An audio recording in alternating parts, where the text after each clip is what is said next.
Hey everybody, how's it going? So yeah.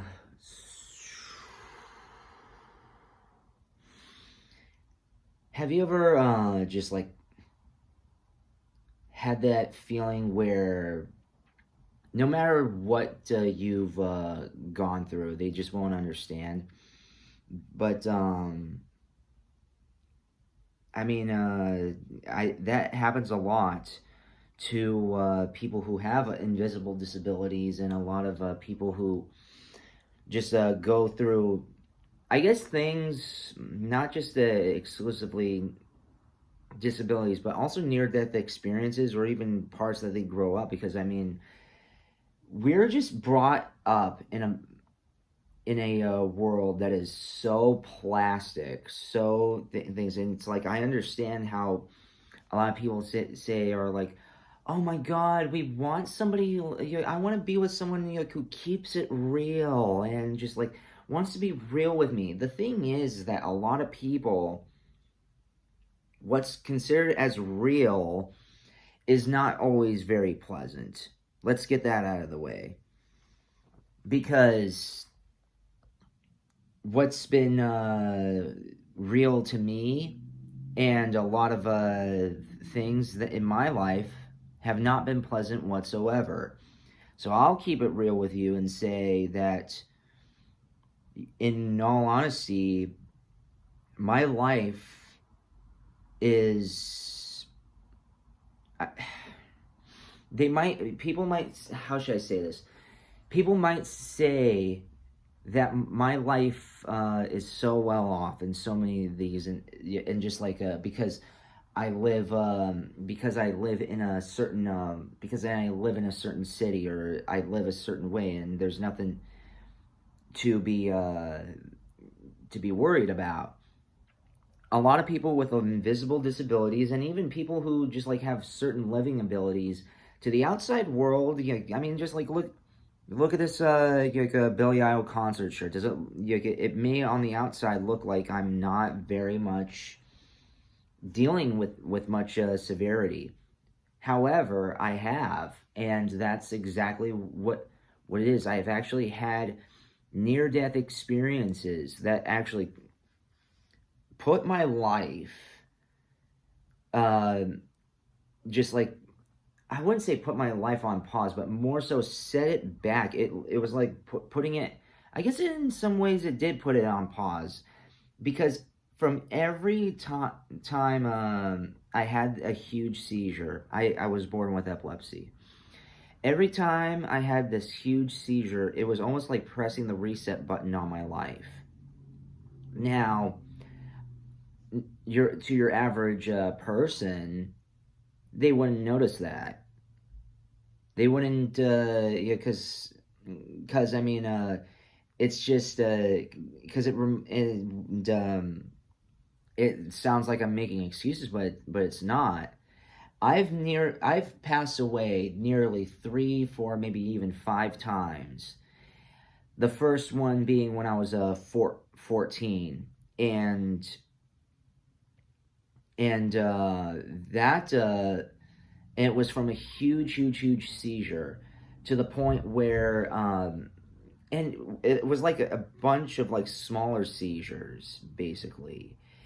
At least that's what I was told. But I have not had a seizure at that time. This was the I would say summer of 2005. I was just starting my freshman year in high school, and I was living in Indiana at the time, and I was getting all prepped up for football, because I wanted to be a football player. I wanted to play sports, and I wanted to do so many other things. I was getting ready for camp, but all that stuff really has gotten erased. And when I woke up, I actually remember just just not remembering. How should I say not remembering? But it's like saying the same thing like 20 times, not 20 times, but like I should say the same question every like 5 to 20 seconds. My brain was literally like glitched. It's like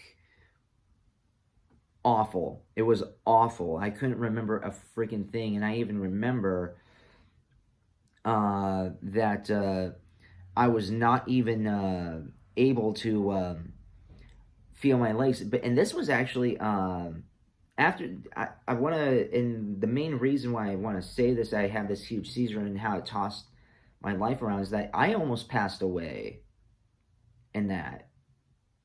When my mom told me that the doctors, when I was put in cardiac arrest, and they didn't even know that I was going to make it. They really, really, really did not know I was going to make it. And that wasn't the first time in my life that I would hear that story. But right now I'm talking about like just like the genesis of all of my of how my life has been affected by seizures, starting with that one when I was 14. Like, my social life was already messed up as it was, because I mean, like, I was already a weirdo. I was already one of those I wasn't a jock or anything, but I got I got along with the cool kids in Indiana, the sports guys. They took very kindly to me, and they had a very it was a very brotherly love vibe in Indiana, as opposed to California when I moved back to California. And just, how should I say it? Learning was just, well, first things first, I didn't even know whether or not I was going to even walk again. Frankly, nobody even knew I was even going to be alive. And thankfully, I shouldn't say thankfully, but I did get a lot of assistance in Indiana. I really did help get a lot of help, but that huge seizure, I was never able to live a normal life again. I never really technically did live a normal life, but I at least had a lot stronger cognitive functionality, strong. How should I say this? I had stronger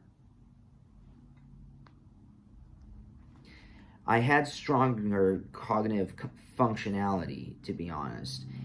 I was able to remember a lot of things. I was really sharp. I was a lot of this, but I mean, after that, my memory and even my executive functioning was thrown way out of whack. My medication, and also my thought process and even emotions were all thrown out of whack, because you have to understand the frontal lobe is the memory center, and it's also the area where it's where it holds all the information, and also it holds in a lot of the moods as well. And so when you want to say that someone is basically messed up in the head, I was literally messed up in the head. And I don't mean that in like a derogatory or like a figurative sense. I mean in a literal sense. There are tons of people who have stuff like this going on with them, and nobody seems to understand nor care to understand the effects that causes. And I basically, from that point on, had to basically start every time I had those sorts of seizures. I had two other times. One in 2012 where I literally split my skull open, and then 1 or 2 years later when I did the same thing, and this time I had like bleeding of the brain, like total awful stuff. And every time I had seizures, it was as if my life was being pressed, the reset button was being pressed on my life all the time. And it just felt like my life was in limbo. To many cases, I mean, it still very much is. It's like a mobile crippled person. It's a paradox right there. But like, in all honesty, there's some, if not many, people who are. I don't think I'm the only one who has a story like this. Uh, where their disabilities and their or some of their circumstances, they just uh they just had a slow path in life. It's not that that's not that they're stupid or anything. It's just that certain circumstances, whether it be health or whatever, be you got slowed their life down. And my life has been slow. I mean, God, I mean, like, I'm older than I look, and my life is just starting because just like 2, 3 years ago, um, maybe like in my late, maybe I would even go as far as to say like maybe 3, 4, maybe five tops. My life was just starting to become normal, or I should say more so standard, because my brain had just enough time to heal. And also being in a band and getting into music really did help my brain a lot. It really, really did. And that's why I still embrace this. I mean, but I gotta say, it's been a huge detriment to my social life, my just even parts of my family life. It was very stressful and very just like uh, how should I say this? It was very it was just very disheartening. I mean, a lot of people just had little to no expectations of me. There were just like there were just people who even encouraged me to quit. I may save that for a different video on how the schools have treated me. But in all honesty, I mean, it's just been a constant fight and a constant fight through my entire life. And I know the I'm not the one who has it the worst. Did I live a very awful life where I was abandoned and stuff like that? No, I wouldn't say that.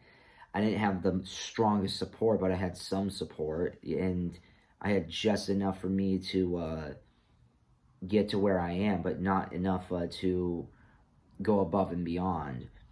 And that too is going to be for a future video, a little vlog video sort of thing.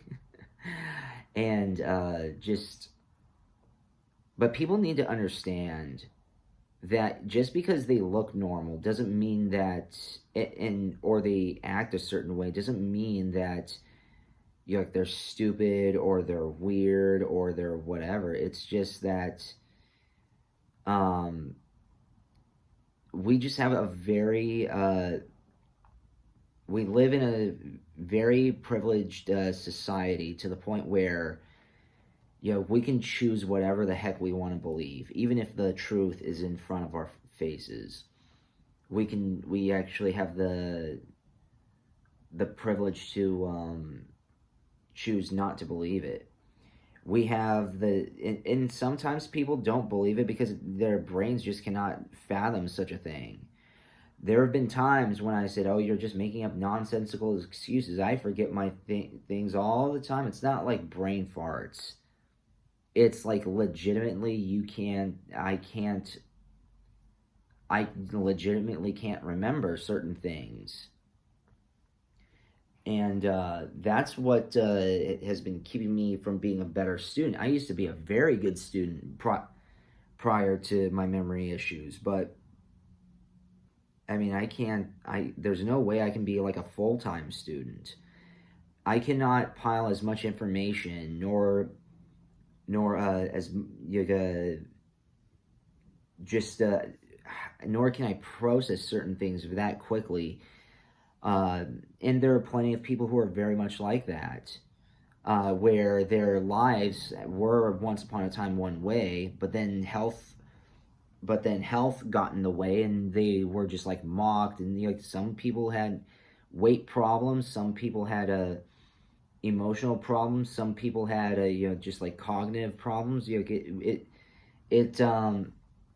or even depression. You name it, man. Everybody has their issues. I understand that, but it's just like people need to understand that mental deficiencies, you cannot show them. People won't allow it. Your average school will not allow you to well, I wouldn't say your average school, but your average career, your average job, and your average schmo is not going to understand, because their brains cannot fathom that such a thing can exist. In its own way, it's kind of like spirituality, or like the five dimensions or whatever, or even if it's not that certain belief, that's what kind of it. Disabilities kind of tend to be. It's like they just like disregard. It's like, oh well, I'm not experiencing it, so it doesn't exist. That's how a lot of people function, unfortunately. If I haven't seen it, or if I don't experience it, then it doesn't exist. Do you know what? There's so many things in the physical realm or the spiritual realm, if you believe in the spiritual realm. But there are so many things that our eyes cannot see, or things that places where we haven't been to, that we don't think exist. But how often are we told that they do exist? I mean, it's awful. It's delayed my life. I'm a lot older than I look, and my life is just starting. And what freaking way to start, especially to start your life, especially when you're in a place like California, and it's in the midst of an economic crisis, and just like it's all about a bunch of just like, ugh. I know I went on a little side rant there, but my near-death experiences have just made my life almost unlivable. I wouldn't say it is livable, but I mean, like, it's limited me, and I try to fight and overcome these things, but because my memory is not the strongest, it is, and thankfully music has helped with that. It's just like I'm just starting to do things that I should have been doing when I was like 16. And it's not like I'm a child, I'm doing this like as in I was lazy or whatever. It's just I just couldn't do it. I couldn't do it. And there are some people who have it worse than me, who go through accidents, cognitive, or they go through even car crashes, and they may have near-death experiences and they come alive, or they're the one, or they pass away. So I mean, and I really feel upset for people who don't survive their first near-death experience, who don't recover from their lives fully. I mean, like, I've never recovered fully, but there are a lot of people who go through similar things as me. And believe it or not, there was this one girl in my college. This was years ago. She too had a similar story. She was a very kind of like your normal, average, everyday girl. Not really many disabilities or anything like that. Smart as crazy, but she had a stroke, and her life was not the same since. She was crippled, and she was somewhat coherent, but and I'm like saying, I kind of live a similar life, just I just can be mobile, but at the same time, it's like, you know what, can be a lot worse. So if you ever come across as someone who has like if you are somebody, hold on. So if you are somebody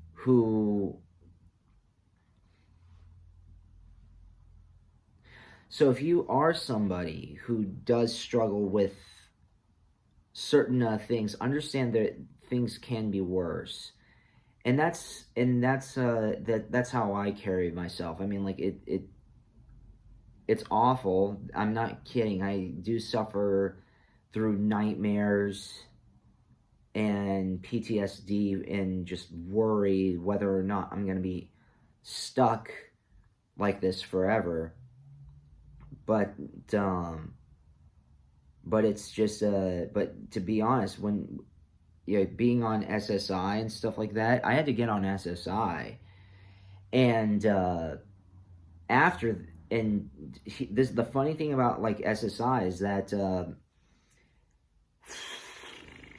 how should I say this? It's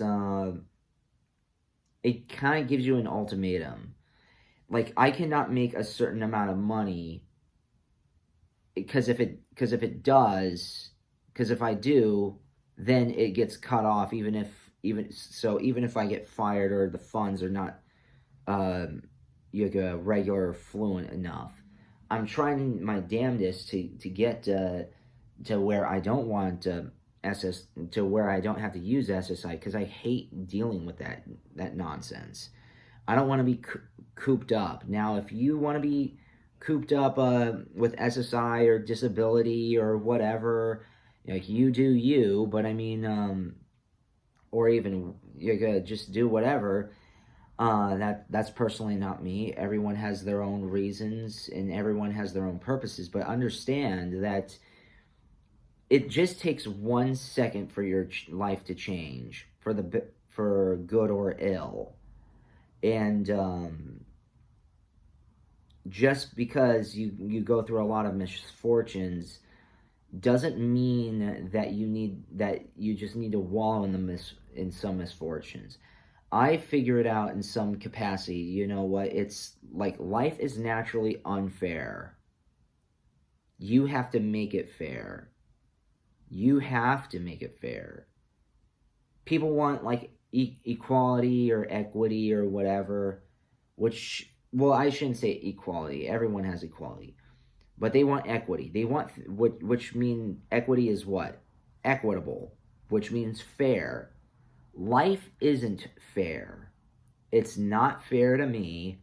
It's not fair to so many freaking people. It's not fair to like basically 99% of the world's population. It isn't. So you have to make it fair. Now, can you make it fair all the way to the point where you can succeed and be up there? Maybe not, but you need to make it as fair as much as as much as you can, even if you fall short. And that takes a lot of willpower, and that's what I had to just like develop. It's just willpower. I just had to embrace that. What do I do? Do I sit down and just because I'm not kidding. I have every reason in the world to just end my life. Every reason in the world. I'm not doing it though. And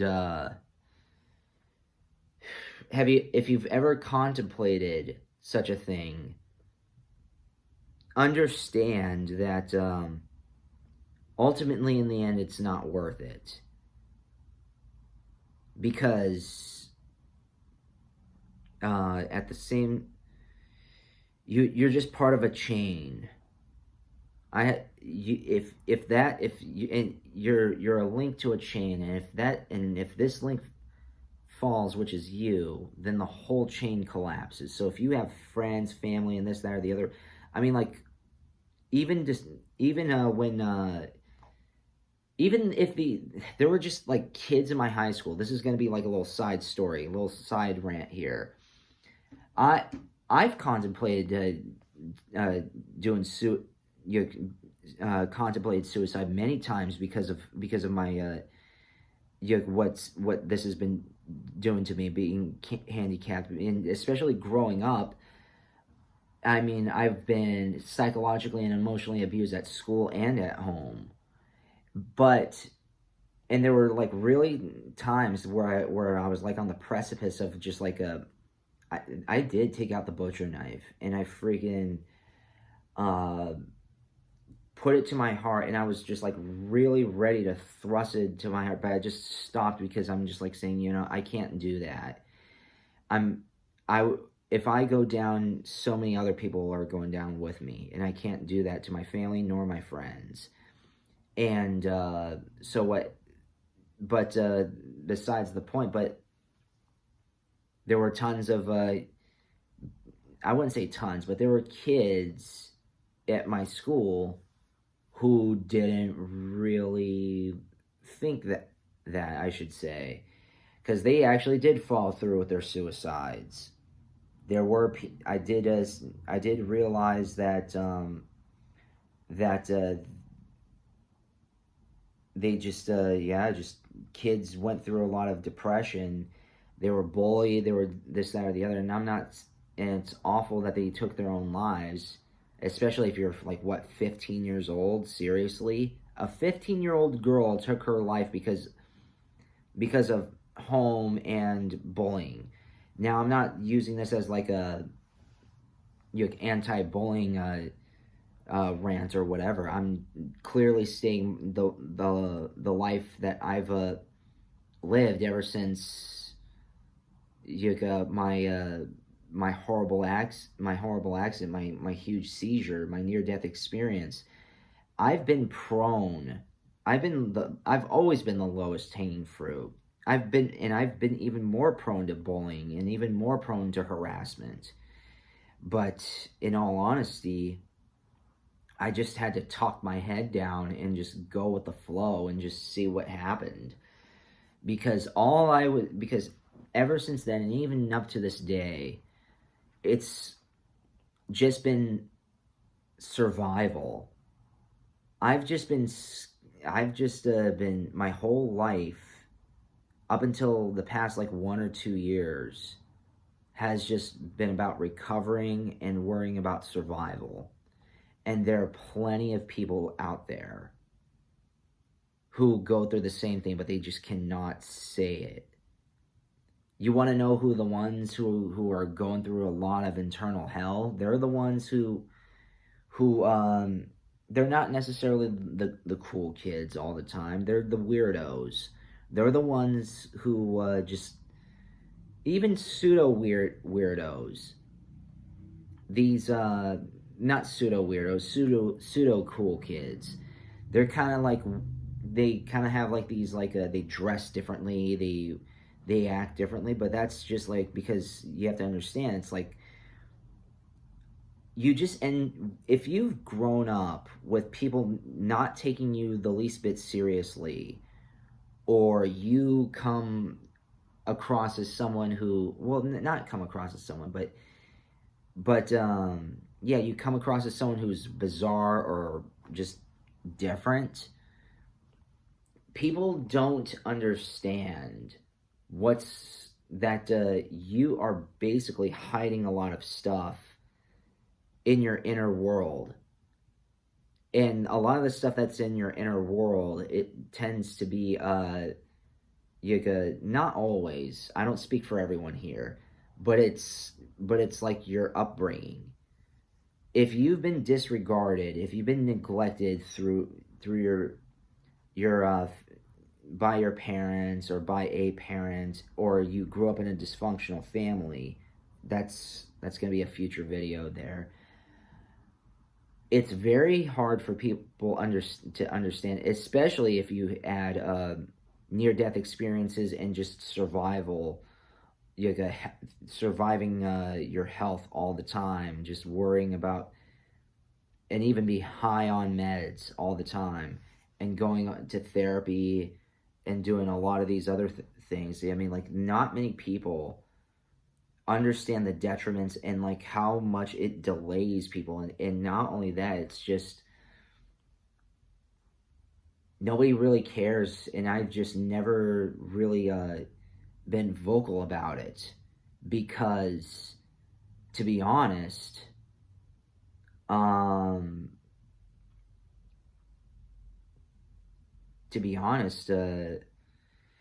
I should say that I just knew that nobody was gonna understand it. It was really too complicated, and then there was actually a time when I actually did explain it to somebody, and it was just way too much for her. It was way too much. They felt like bombarded, like I was just putting throwing. So it's like not many people live that sort of life, but I know that, or not, I shouldn't say not that many people live that sort of life, but not many people are ready to deal with such stories.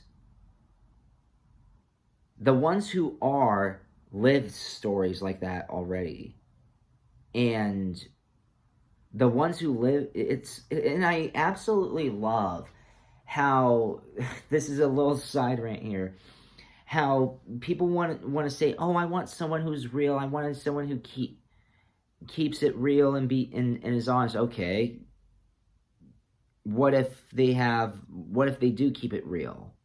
What if they say, hey, yeah, I suffer through this sort of disability, or the reason why I'm here is because I have, why I'm a little late in life is because I've been recovering from from traumas, and from whether if it's like emotional trauma, or in my case frontal lobe brain trauma, this, that, or the other. Oh my god, no, I mean, that I can't deal with that.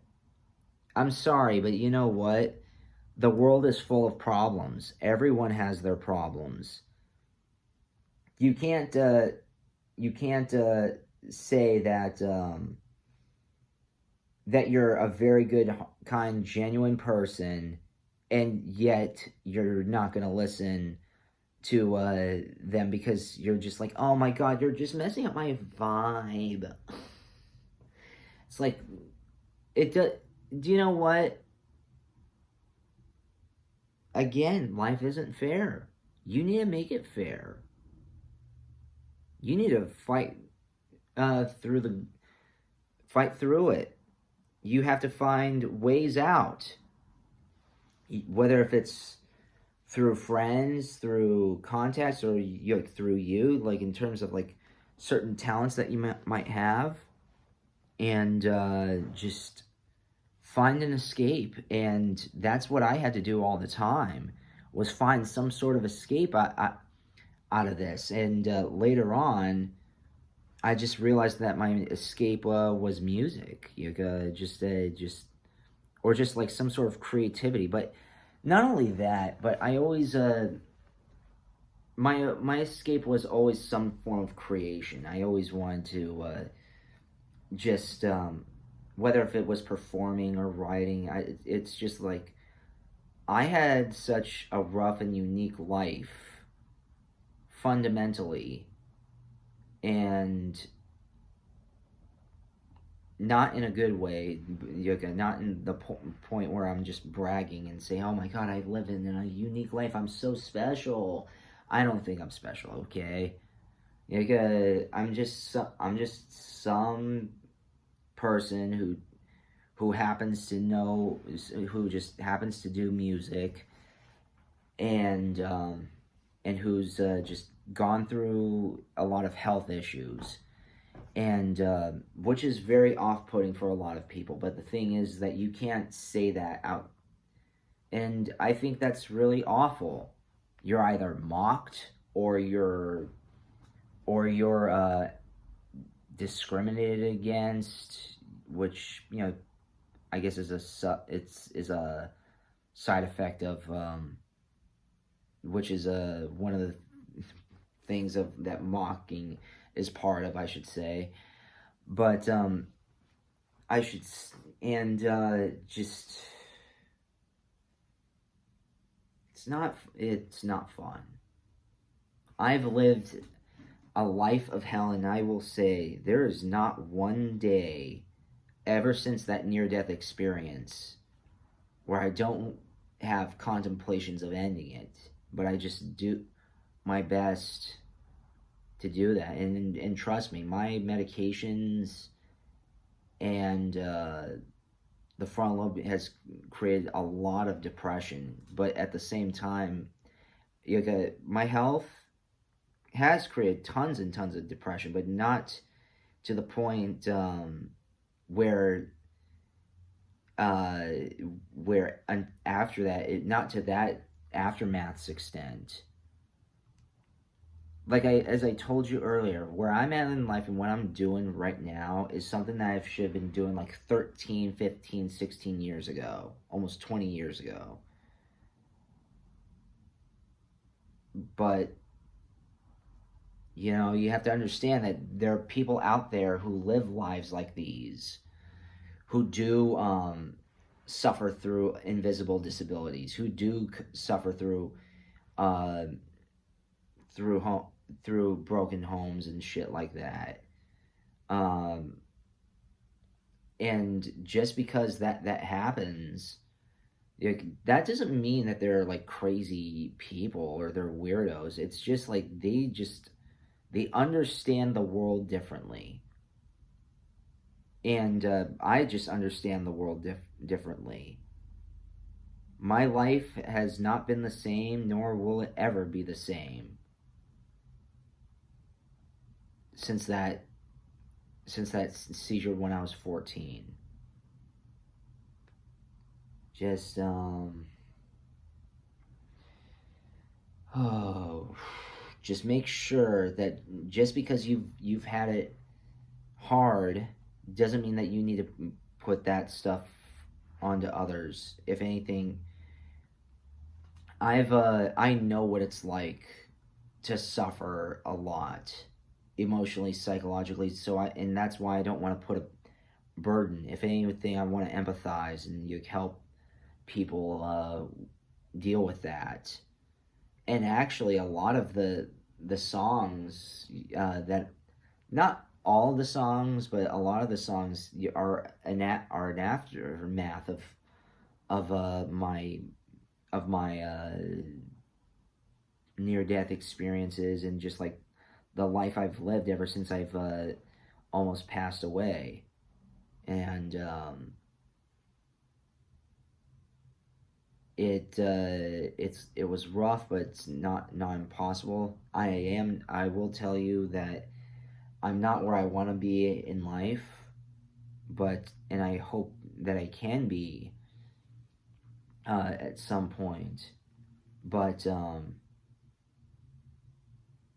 I just can't, and I don't live in a city as of now where that kind of stuff is